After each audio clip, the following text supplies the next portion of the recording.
Энэ сарын 25 буюу эрэг даваа гараг Туркийн Стамбул хотын захирагч манайд ажлын айлчлалыг харуулжээ. Харин яг энэ айлчлалын өмнө Туркийн хэвлэлүүдээр Монгол улсын нийслэл Улаанбаатар хотын захирагч Арчлын Алтан Хараацаа Монгол улсын Баатар Ноён Батүргийн хүү Чулуудагийн луурын талаар Монгол улсын нийслэл Улаанбаатар хотын мэрийн хүн Турк түншүүдэд хурам эхэлжээ гэсэн гарчигтайгаар бичигдэж эхэлсэн байна.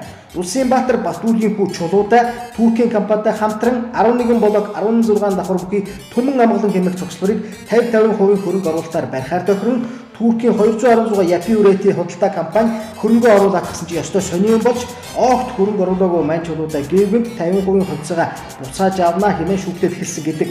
Сони юм гэж үнийг л хэлнэ. За тэгээ зогсохгүй оргуугоос мөнгө босгоно гэж зорьсон Батүргийн хүү Чулуудаа арбитрийн шүүхүүд ялалт байгуулж түмэн амгалан хорооллын төсөлд оруулсан мөнгө хувь эзэмшсэн хөрөнгө зэрэгээрээ Туркийн 216 Япи Үрэти худалдаа компани хохирод хүлээгээд байна гэсэн мэдээллийг Стамбулын захирагчийн айлчлалын өмнө Туркийн хэвлэлүүдээр шуугч хэлжээ.